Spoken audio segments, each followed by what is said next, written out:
Ok, boa noite a todos. Nós vamos começar mais uma reunião de terça-feira.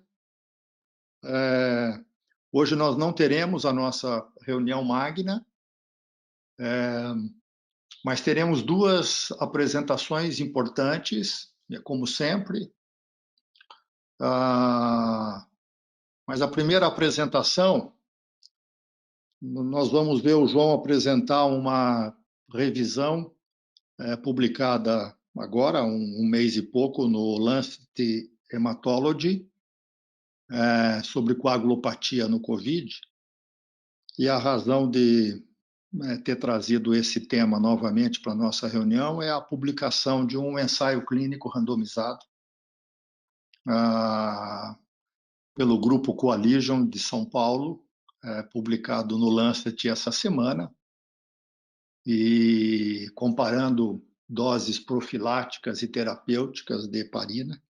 É o primeiro ensaio clínico randomizado comparando duas estratégias de anticoagulação no COVID. E, ao invés de trazer o artigo para a gente discutir, eu preferi trazer o artigo da discussão fisiopatológica e depois, rapidamente, a gente faz uma avaliação dos resultados desse estudo importante publicado no Lancet e a gente discute um pouco qual o posicionamento e de que forma esse estudo modifica as estratégias atuais de anticoagulação na beira do leito no doente com COVID. E na segunda apresentação, a Bianca vai apresentar um editorial do Intensive Care Medicine, que fala um pouco do papel do familiar ou de alguma pessoa responsável pelos doentes graves que estão internados na UTI, e de que forma essas pessoas, o familiar ou o responsável, pode ajudar o médico à tomada de decisão nos finais de vida, né? Na implantação dos diversos SAVs nossos, e eventualmente até na limitação de cuidados avançados de vida. E a doutora Raquel Pucci vai fazer um comentário desse editorial, em especial, mas eu, conversando com a Raquel depois vai ficar um pouquinho mais de tempo para que vocês possam explorá-la. A Raquel é uma psicóloga extraordinária que trabalha conosco já há muito tempo e ela é uma referência nessa área de abordagem de familiar no doente crítico como um todo, e em especial nessa fase de final de vida. Okay? Então, a Raquel não tem nenhuma apresentação, mas ela vai ficar para comentar esse editorial que a Bianca vai apresentar e também para a gente discutir outras coisas que são importantes, principalmente com relação à família dentro da UTI. Okay? Eu vou estimulá-los a fazer perguntas, a fazer comentários para a Raquel, e acho que isso vai ser importante. Ok? Muito bem, João. Acho que vamos para a primeira apresentação. Acho que estamos com você. Beleza, então. Todo mundo me ouvindo bem? Sim. Beleza, então vamos começar. Bem, então, meu nome é João, sou especializado no segundo ano em terapia intensiva pelo CPET, e o artigo que eu tenho para apresentar para vocês hoje é a coagulopatia e agentes antitrombóticos associados à Covid-19, a lição aprendida após um ano. Aqui foi um grupo dos autores, né, eles são um grupo de holandeses, exceto o Peter, que é um sul-africano, que foi publicado no Lancet, esse artigo, em 27 de abril agora de 2021. Bem, essa aqui é mais ou menos a estrutura que o artigo traz, né, falando sobre a introdução. Brevemente, ele trata sobre a fisiopatologia, né, da coagulopatia na Covid-19, como é que funciona a anticoagulação na Covid-19, né, algumas recomendações atuais com base em algumas associações e, por fim, alguma conclusão que ele chega. Bem, dando início à introdução, então. Bem, a Covid-19, né, que é causada pelo SARS-CoV-2, atualmente, né, ela é considerada a causadora dessa pandemia que estamos vivendo. Tem uma alta taxa de transmissibilidade, afetando milhões de contaminados. Esse número de 173 milhões, aí um pouco mais, na verdade, foi de ontem, pela John Hopkins, que eu peguei. Bem, a maioria dos pacientes são assintomáticos, né, em torno de 20% apenas precisa de internamento hospitalar, mas tem uma mortalidade bem importante, principalmente em cima dos 75 anos, com 14%. E a COVID grave, né, o que ela tem de relevante para nós, principalmente no âmbito da terapia intensiva, é a causa da insuficiência respiratória, né, mas não só isso, como também os eventos tromboembólicos são altamente prevalentes em pacientes com a COVID. Bem, a prestação clínica que o artigo traz, né, ele dá muito destaque para os fenômenos tromboembólicos, né, com uma prevalência de aproximadamente 14%, segundo uma meta-análise. Só que isso é muito discrepante para os pacientes que estão internados em UTI, né? Ele trata com os pacientes criticamente enfermos ou moderadamente enfermos que ficam na enfermaria, variando de 45%, nos casos mais graves, até 23% em pacientes menos graves.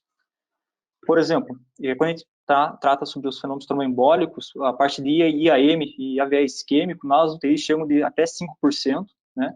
E em pacientes que necessitam ficar em ECMO, essa taxa sobe para cima de 8%, né? O que é um evento muito, muito distoante, né? Uma vez que as circulações extracorpóreas tendem a provocar fenômenos, inclusive, hemorrágicos, não trombóticos. Mas quando a gente avalia esses pacientes que recebem alta pós-hospitalar, a incidência na literatura é bem distante, né? A gente tem uma taxa de 2,5% em 90 dias, mas também temos outros artigos que trazem uma incidência de 4,8 a cada 1.000 altas, em 90 dias, que vão evoluir com algum fenômeno tromboembólico. Além disso, né, temos algumas características bem peculiares da COVID, que são alguns marcadores, né, que ele cita, né? Por exemplo, o dedímero, né? O dedímero, ele não tem uma correlação tão fidedigna assim com a formação de fenômenos tromboembólicos, porém, ele é bem importante para mensurar, né, aqueles pacientes que têm um pior prognóstico, assim como as plaquetas e o tempo de protrombina, que geralmente são normais, porém, na dosagem seriada realizada, se tem algum valor que acaba sendo discrepante, né, tendo uma alteração abrupta, ele tem um valor indicando que esse paciente tende a evoluir com uma deterioração clínica nos próximos dias, próximas horas. E o artigo traz, basicamente, como fosse 3 estágios clínicos que acomete os pacientes com COVID-19, que eu vou demonstrar mais para frente, que ele tem uma figura bem clara. Bem, da fisiopatologia em si, o artigo ele mesmo comenta assim, que ele não tem pretensão de explorar a fisiopatologia, os mecanismos fisiopatológicos, né, uma vez que tem artigos muito mais complexos, muito mais completos do que ele se pressupõe aqui comentar. Mas, basicamente, ele fala que é extremamente complexo o mecanismo pelo qual o SARS-CoV-2 acaba predispondo a formação de coágulos, né? Seja pela lesão direta nos pneumócitos, levando a uma resposta inflamatória devido à apoptose das células, né? Isso comprometendo o endotélio vascular, principalmente da parte pulmonar, sendo o sítio inicial, ele trata, e tudo isso repercutindo como uma descompensação, né, da hemostasia e do sistema homeostático do corpo. Bem, agora essa figura é bem grande no texto, então eu vou tomar um pouco mais de tempo, porque, inclusive, ela vai diferenciar depois as estratégias dos agentes antitrombóticos, né?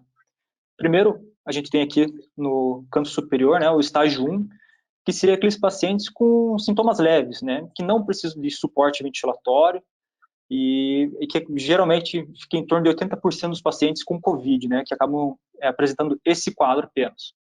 E o que a gente tem de interessante? Que os marcadores de coagulação deles geralmente podem ter um valor alterado de 2 a 3 vezes o limite superior da normalidade, mas fibrinogênio, tempo de protrombina e plaquetas normais e inalterados. E, basicamente, o que a gente tem é uma inflamação pequena, bem localizada na parte alveolar, ali talvez no máximo com uma microtrombose no sistema adjacente, né, como mostra a figura. Temos o vírus ele acaba lesando um pouco das células, né, principalmente dos pneumócitos, que levam uma resposta, mas o corpo tem um mecanismo de compensar essa resposta, tornando apenas sintomas leves sem maiores evoluções. Porém, temos aqui, desses 80% dos pacientes, 20% acaba evoluindo para o estágio 2, né, onde realmente ele apresenta sintomas mais severos, precisando sim de um suporte ventilatório, tá, independente se é de baixo fluxo, aqui, principalmente no estágio 2, máscara reservatório, cateter nasal, e a resposta inflamatória já começa a ficar mais pronunciada, né? Temos valores de dedímero bem mais aumentados, até 6 vezes o limite superior da normalidade, fibrinogênio já começa a ter algumas alterações, assim como o tempo de protrombina, mas as plaquetas também nada de alterado por enquanto, muito discretamente alterado. Esses pacientes, portanto, já necessitam estar sendo vigiados, acompanhados em um ambiente de saúde, em um ambiente hospitalar, ele trata.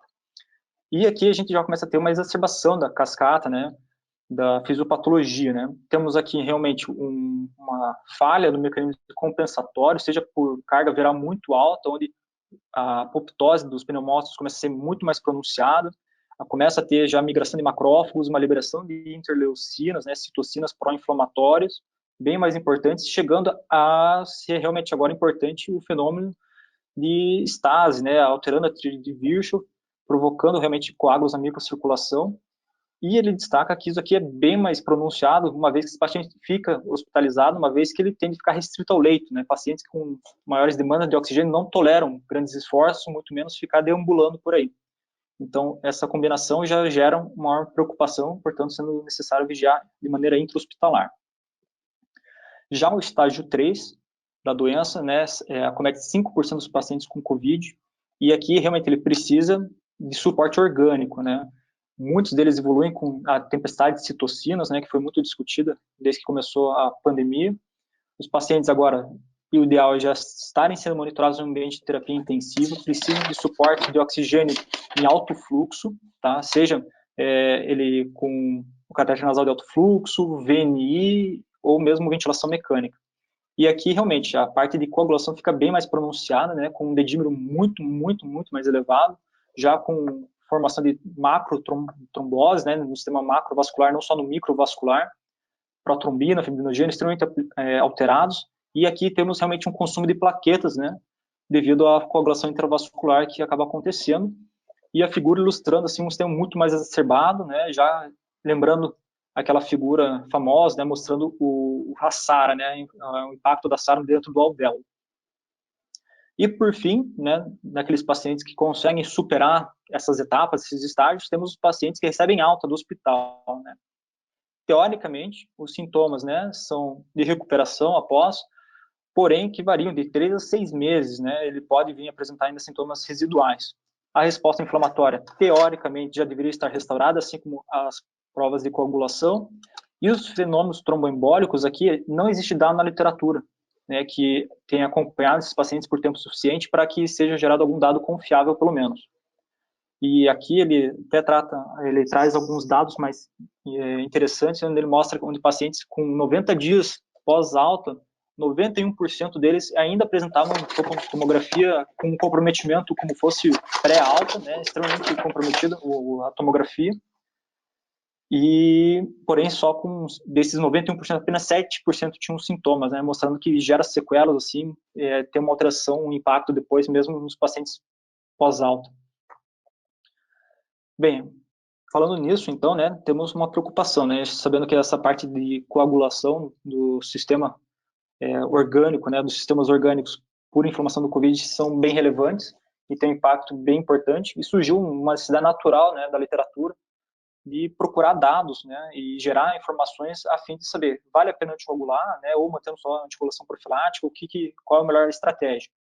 Então, inicialmente foram feitos estudos observacionais retrospectivos devido a maior facilidade, né, menor custo e maior velocidade para serem gerados. Porém, aqui a gente encontra já uma série de dados extremamente conflitantes sobre a anticoagulação e os seus desfechos, tanto de mortalidade, tempo de necessidade de ventilação mecânica e o tempo de internamento hospitalar.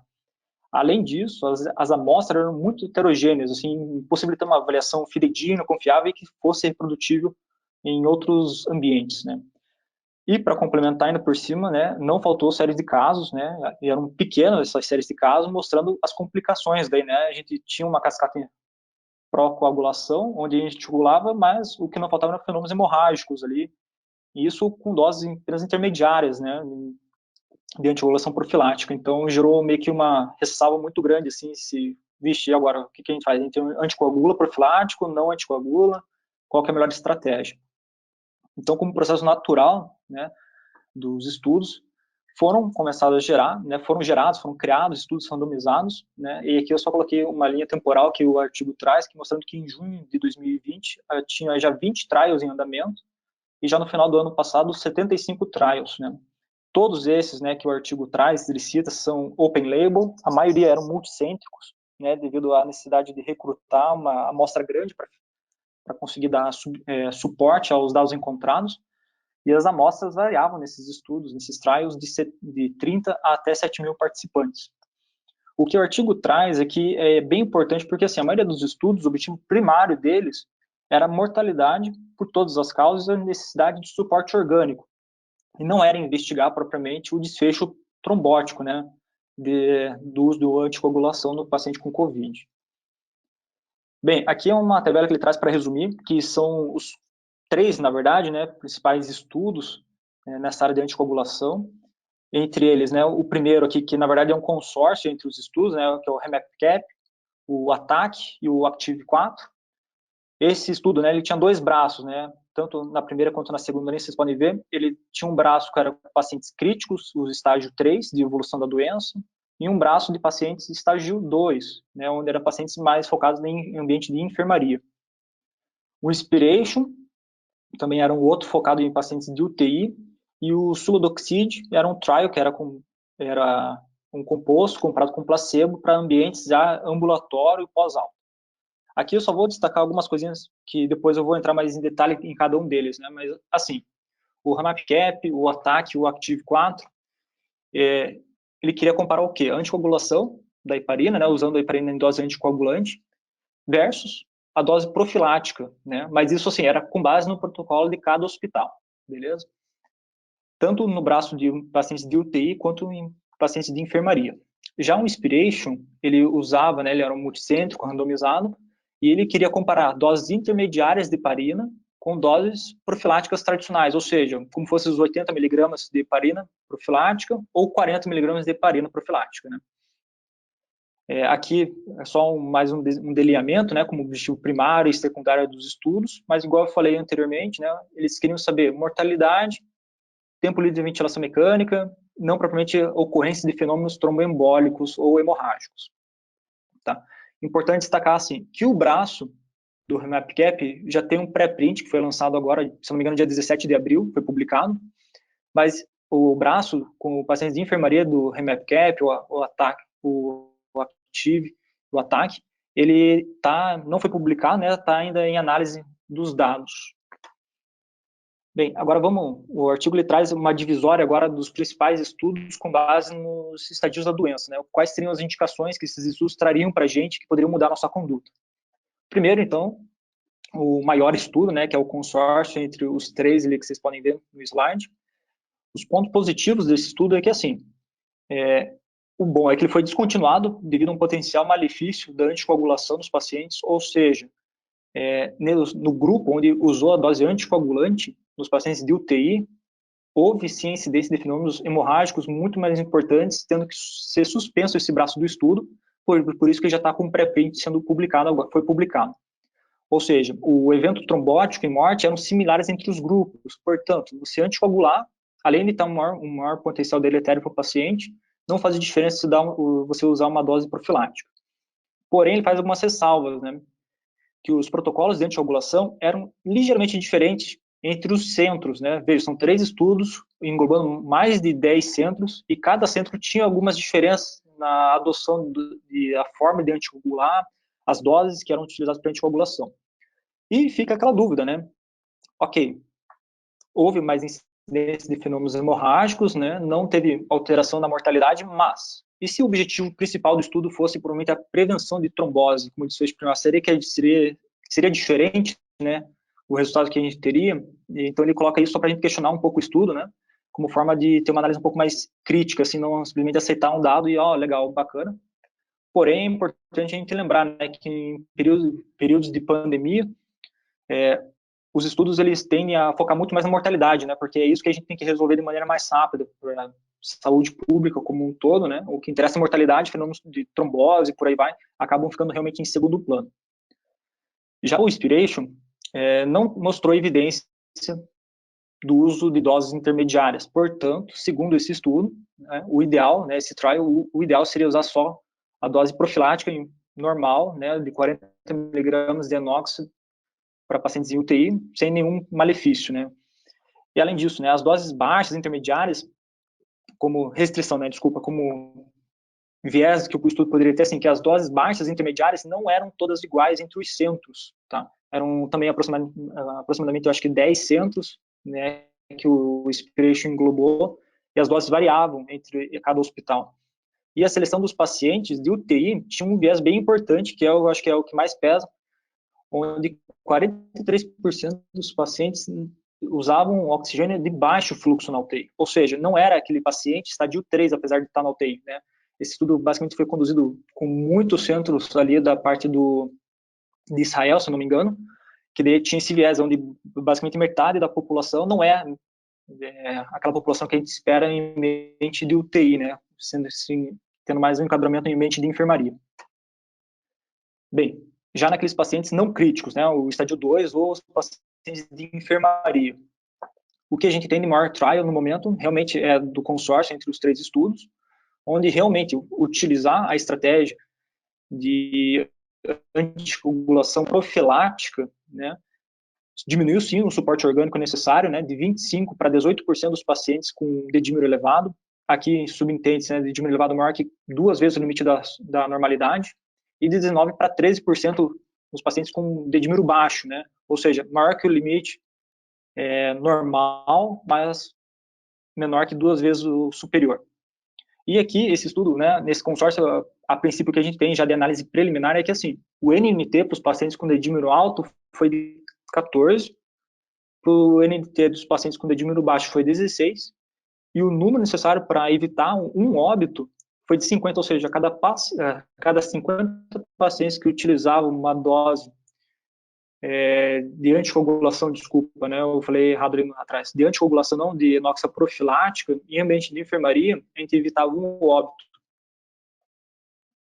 Mas aqui ele mostra, né, como uma limitação até o momento, né, não foi publicado realmente o estudo completo, que são apenas dados preliminares, né, falta aquela melhor avaliação para caracterizar qual foi exatamente a população, né, que englobou esse ambiente de enfermaria e qual foi o perfil de segurança da dose de inox, né, de anticoagulação plena que esses pacientes estavam usando. Já naqueles pacientes ambulatoriais, né, e pós-alta, né, que a gente tem uma pouca evidência até o momento, não tem muitos estudos, né, carece muito essa vertente, né, esse aspecto do COVID. Aí tem o Survet, e o Survet é o que usa o duloxetide, que daí é um glicosamido natural com efeito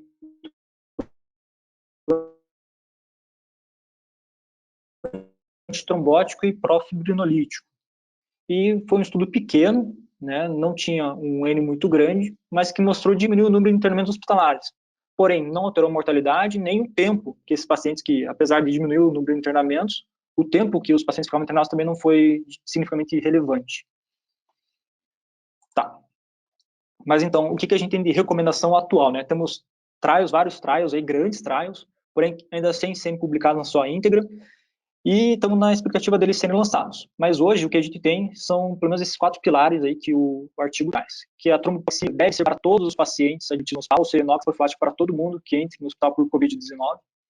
As doses intermediárias de trombopaxia, né, para pacientes de UTI e enfermaria, com risco podem ser consideradas essas doses intermediárias, porém, apenas alguns guidelines orientam isso e não tem nenhum estudo clínico randomizado que sustente essa informação. É mais opinião de especialista com baixo valor de evidência e um baixo impacto. Além disso, considerar com base nos últimos estudos a anticoagulação para pacientes não críticos, ou seja, de enfermaria, né? Veja ali aquele consórcio do ATAC, o REMAP-CAP e o ACTIV-4. E não é recomendado a tromboprofilaxia em pacientes ambulatoriais ou pós-alta, né? Como a gente teve aquela aula de pós-Covid, né? Então, esses pacientes que saiam do hospital atualmente não têm indicação de seguir anticoagulados ou com anticoagulação profilática fora do ambiente hospitalar.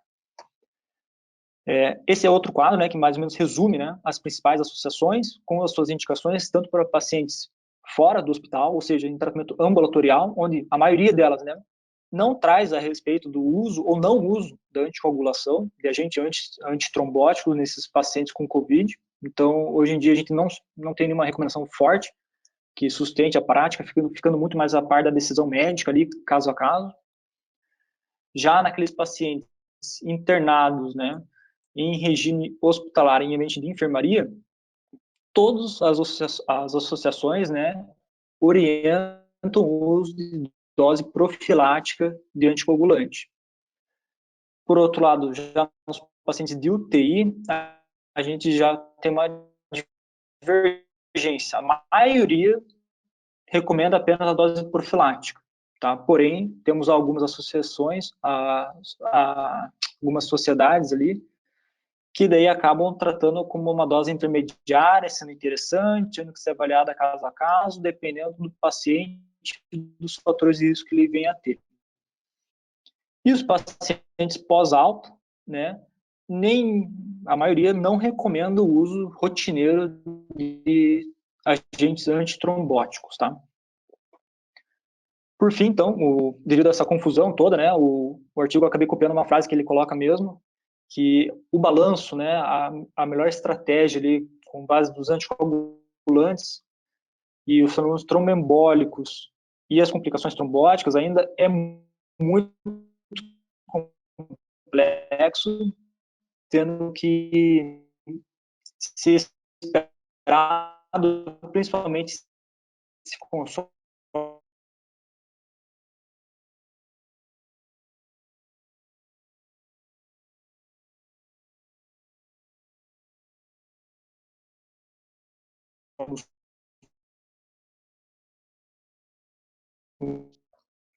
Ok, João, terminou?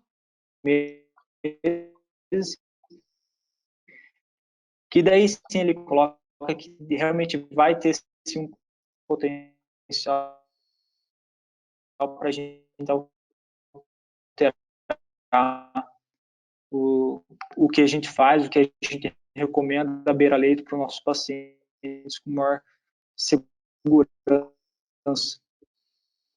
É isso. Obrigado. Muito bem, João. A última parte da tua aula, agora as conclusões, nós não conseguimos ouvir direito, por problema do teu som, mas o restante da aula deu para poder compreender bem. Acho que a finalidade do artigo era fazer uma revisão dos principais trabalhos e em que momento nós estamos ou estávamos com relação à estratégia de anticoagulação antitrombótica no doente com Covid. Acho que, de alguma forma, nós passamos por diversas fases. Alô? Que nós... vocês estão me ouvindo bem? Oi, João. Acho que você... Isso, João. Isso. Obrigado. Desculpa, falhou, né, no final. Mas sem problema. Acho que só fechar o microfone agora. Acho que o João fez uma apresentação aí muito boa do artigo. A intenção do artigo era fazer uma avaliação dos principais trials, em que momento nós estamos ou estávamos com relação à anticoagulação e a tromboprofilaxia ou a terapia antitrombótica no doente com Covid-19. Porque desde o começo da pandemia nós temos discutido esse assunto de uma forma, às vezes, mais periférica, às vezes de uma forma mais intensa. Lá atrás, de alguma forma, a gente se posicionou de que o doente com Covid parecia ser um doente com uma sepse viral e de que a coagulopatia fazia parte do mecanismo fisiopatológico da doença, e principalmente da doença mais grave.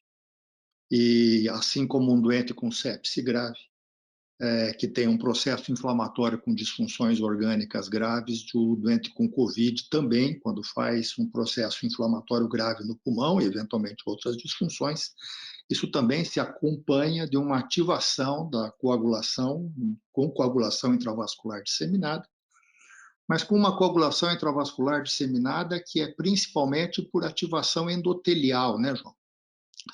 Né? Pela cascata de citocinas.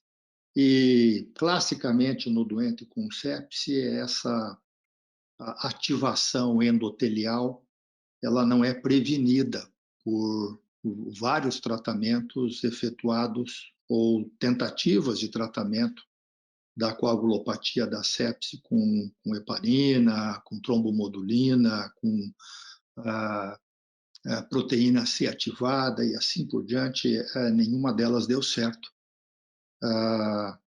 Então, que a princípio a gente não deveria também imaginar que o doente com Covid pudesse ser diferente com relação a isso. Como nós mordemos a língua lá atrás, porque a gente disse mais ou menos a mesma coisa com relação ao corticoide, e com corticoide já em junho, a gente teve que mudar a estratégia e hoje praticamente ela é um processo inflamatório grave que, de alguma forma, responde a corticoide. Nós estamos aprendendo a dose do corticoide, se um corticoide é melhor que o outro. Né? Saiu até uma pequena publicação recentemente mostrando que talvez, num estudo iraniano, mas publicado no New England, de que a metilprednisolona pudesse ser melhor que a hidrocortisona.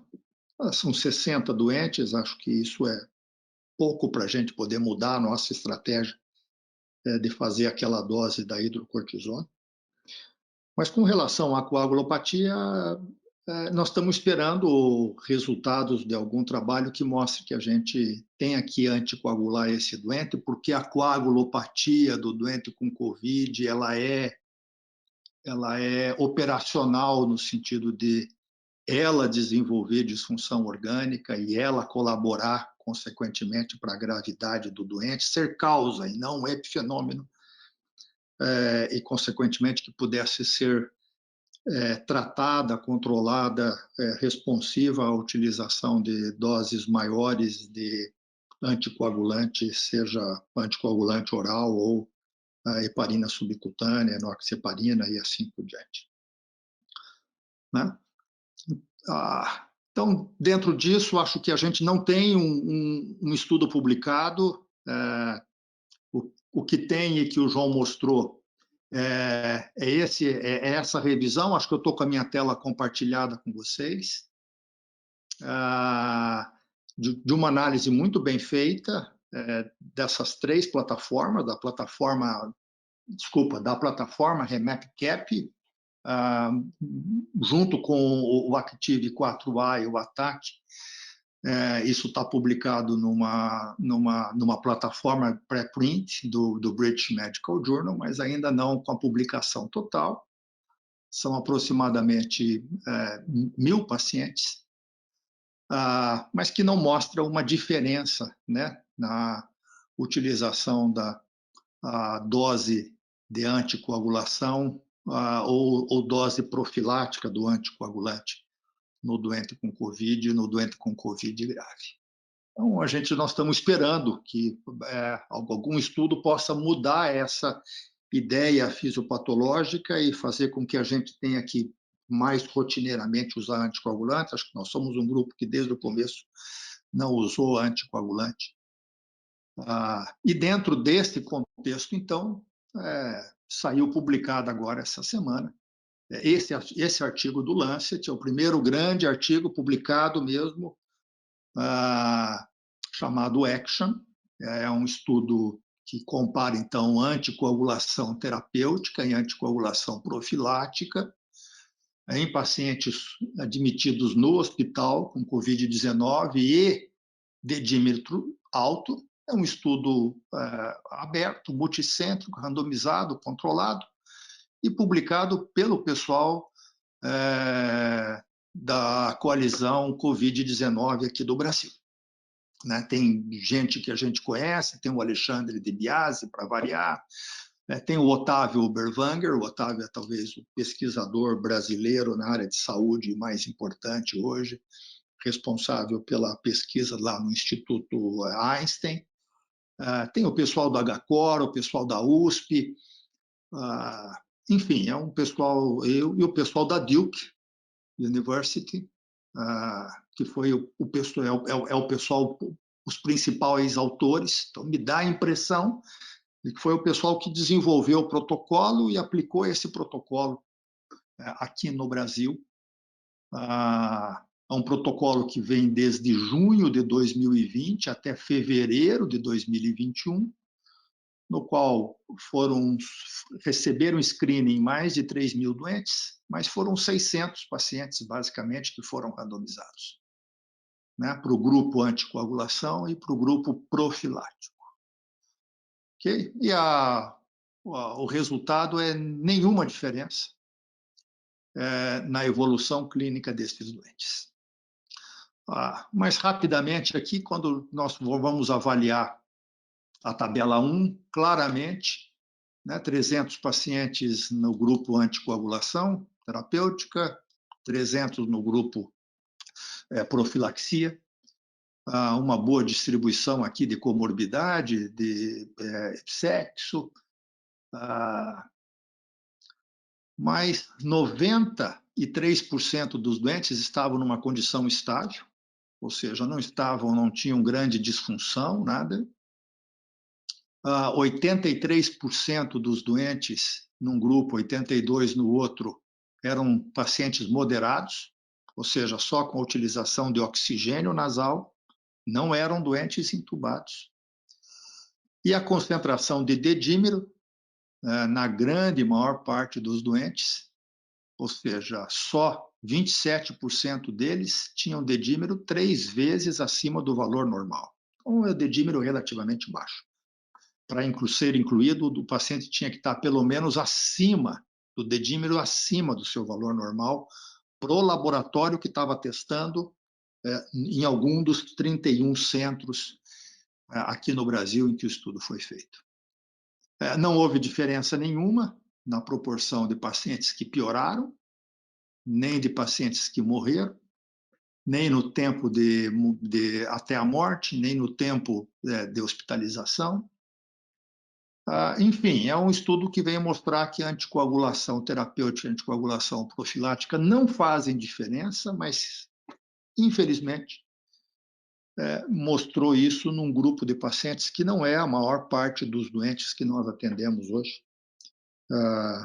Não responde se isso funciona ou não funciona para o doente mais grave, para aquele doente que está entubado, né? E nem para aqueles doentes que alguns defendem fazer anticoagulação plena só quando o dedímero está acima do que 3 mil, por exemplo, 1.500 para alguns. O fato é de que os dedímeros desses doentes do estudo aqui brasileiro são dedímeros relativamente baixos. Então, não responde a principal dúvida, né? Responde dizendo assim, o doente ambulatorial que está só precisando de oxigênio, mesmo que ele tenha dedímero alto, só a anticoagulação profilática é suficiente. Nós ainda estamos esperando algum estudo que possa avaliar os doentes mais graves ou os doentes com dedímero bem tocado, bem explodido. Ok? Nesse momento, a minha impressão é de que a gente deve ainda se basear em fisiopatologia. Acho que isso não muda a nossa conduta pelo que o João falou, e esse estudo também não muda grande coisa.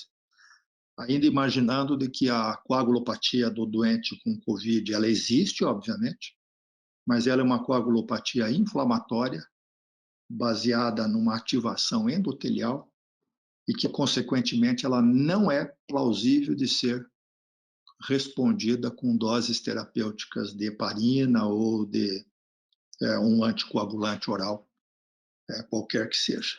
Ela deve ser respondida, na verdade, a um melhor cuidado do doente, diminuição do processo inflamatório, é isso que melhora a coagulopatia do doente com sepse, provavelmente, até que se prove em contrário, deve ser a mesma coisa com o doente com Covid grave. Muito bem, eu queria ouvir um pouco vocês agora. Eu estou vendo que tem gente aqui importante, queria ouvir um pouquinho a Mirella, o Magalhães está na sala, o Magalhães está nos prestigiando hoje, o Magalhães que fez a reunião magna da semana passada, que foi muito elogiada, está nos prestigiando, também quero te ouvir depois, Magalhães. Mirella, o que você acha?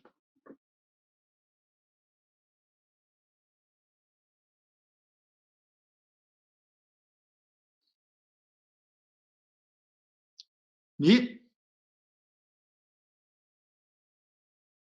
Acho que vamos esperar a Mirela. Magalhães, tudo bem? Tudo bem, Álvaro? Tá me ouvindo? Tá me ouvindo, né? Tudo bem, muito bem. Então, Álvaro, o Renato de Lácio Lopes esteve no HC em junho do ano passado, uma conferência sobre o Covid naquela época. A gente tem uma relação através do... Ele é filho do Antônio Carlos Lopes, né? Uhum. E ele já veio apresentar esse Coaglisão 4 com poucos pacientes. Mas ele estava, sinceramente, muito entusiasmado, como todos nós ficamos nesse momento em que existe uma plausibilidade fisiológica muito clara, né? Muito clara. O que aconteceu também no Chicles, né? E a gente já aprendeu, não sei se aprendeu, mas estamos aprendendo a lição de não acreditar assim de forma passional numa droga. Mas eu sinceramente acreditava, e quando ele chegou em 120 pacientes, ele me confessou no e-mail que eu pedi para ele se ele tinha algum resultado preliminar para me passar, e ele, olha, realmente eu não posso falar, né? Mas estamos otimistas com 120 pacientes. Eu me lembro, eu até fui ver aqui o e-mail que ele me mandou. Aí eu fiquei otimista também, falei, não é possível, né? Vai prevenir TEV nessa população. Poxa, a Covid faz 10 vezes mais trombo que H1N1. A heparina, junto com todos os outros cuidados, depois saiu o corticoide, vai diminuir a incidência de TEV. Não vai alterar a mortalidade, isso eu já imaginava. Mas aí, ao longo do tempo, o Miguel Morita, lá do HC, vem também fazendo um trabalho lá dentro do HC sobre esse tema, e ele já veio com os resultados mais desanimadores. E quando saiu esse estudo agora, e essa revisão, que foi muito bem apresentada aí, nos prova cada vez mais como a gente tem coerência fisiopatológica, mas não tem correspondência clínica, né? Usando aí a tua apresentação, porque a gente não consegue validar isso apenas com plausibilidade biológica, né? Como as coisas acontecem, né? Quanta coisa tem plausibilidade biológica, mas não tem nada de evidência quando vai para a prática, para a clínica. Eu acho que você comentou mesmo o que é importante, que esse não é uma população de UTI, que foi feito aqui, com o Renato, o objetivo não era esse também, mas a prova é que realmente, né, a medicina é sempre uma ciência inexata, de verdades transitórias e de prognósticos sempre imprevisíveis, por isso que ela é fascinante, né? Mas não dá para se apaixonar por mais nada na vida. Além da sua mulher e seu filho, não se apaixone por drogas, por política, nem por muitos amigos, que parecem amigos, mas se apaixone pelo que você realmente confia, porque a gente quebra a cara mesmo, né? O Chigres foi um exemplo 20 anos atrás, e eu acreditava tanto que eu cheguei a usar doses intermediárias em alguns pacientes, mas hoje eu jamais usaria. O que eu só atento lá aos residentes do HC a inoxaparina tem que ser corrigida pelo peso. Eu vejo muitos pacientes com sobrepeso e obesidade usando 40 miligramas, isso é inadmissível para uma profilaxia totalmente inadequada. Se vai de 40 de mc ou 100 quilos, vamos fazer 40 miligramas de 12 em 12 horas, mas acho que vamos ficar na profilaxia só, Álvaro. Acho que nem na população de alto risco, com níveis assim, astronômicos de dedímero, a heparina vai funcionar como anti-inflamatório. Álvaro? Magalhães, oi, Mirela, tudo bem? Estamos te ouvindo bem. Desculpa, eu não consigo abrir a câmera porque eu troquei a minha versão do GoToMeeting e apanhei aqui para abrir o microfone e consegui, mas a câmera ainda não consegui, ainda estou descobrindo aqui. Mas, enfim, Estamos te ouvindo a bem. gente continua com a ideia de realmente fazer apenas profilaxia. Muitos dos eventos que o pessoal, no dia a dia, aí, reporta de eventos agudos, que parecem eventos cardiovasculares, enfim, ou mesmo eventos de trombótico de sistema nervoso central, mas principalmente morte súbita, aparentemente com choque, evento cardiovascular, nos vários casos que nós fomos rever, não fica claro se esses pacientes tinham efetivamente um corpo pulmonar agudo, eram SARAs graves e fizeram um choque por corpo pulmonar agudo, muitos deles não estavam monitorizados, ainda não tinham feito eco, e se efetivamente era embolia pulmonar ou não, por exemplo. São doentes difíceis, você não consegue levar para tomografia depois que faz choque, depois que fica grave desse jeito.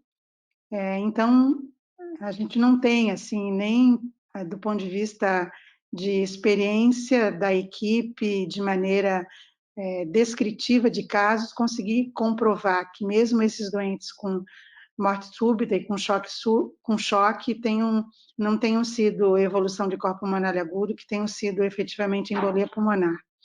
A gente também não faz screening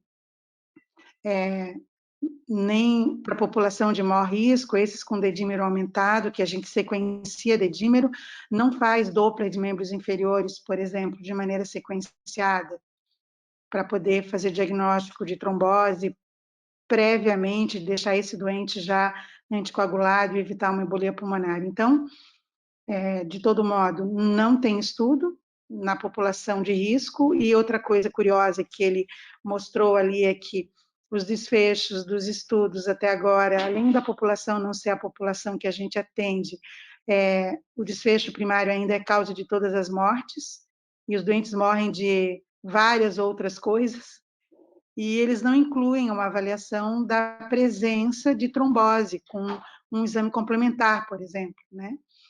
Então, ficamos ainda na interrogação de que população efetivamente, se tem uma população que se beneficiaria de anticoagulação plena, né? Então, basicamente, eu acho que seguimos com a ideia de sempre, fazendo uma correlação com os doentes com sepse e fazendo anticoagulação profilática. Agora, isso que o Magalhães disse é bem importante, né? A questão do peso dos doentes. E não é um carimbo, né? A dose de profilaxia não é um carimbo, né? Então, isso é bem importante, eu acho que isso às vezes passa desapercebido. Muito bem. Então, antes de avançar, só lembrando de que o que nós estamos discutindo é uma anticoagulação profilática ou anticoagulação plena para fazer uma profilaxia de disfunção orgânica ou de evento de evolução ruim, associa frequentemente com coagulopatia. E o que nós estamos concluindo é de que, provisoriamente, nós estamos indicando só fazer a anticoagulação profilática. Mas esses doentes, principalmente os doentes graves, são doentes de alto risco para desenvolver tromboembolismo venoso, e uma avaliação de beira de leito rotineira por parte do médico deve ser efetuada, porque esses doentes, obviamente, estão fazendo tromboembolismo do pulmão muito frequentemente, assim como os doentes com sepsis, assim como os doentes que ficam entubados durante muito tempo, e muitos deles estão passando despercebidos. Então, esse cuidado, obviamente, continua, e claro que se um doente tiver um diagnóstico de tromboembolismo venoso, ele precisa ser anticoagulado pleno.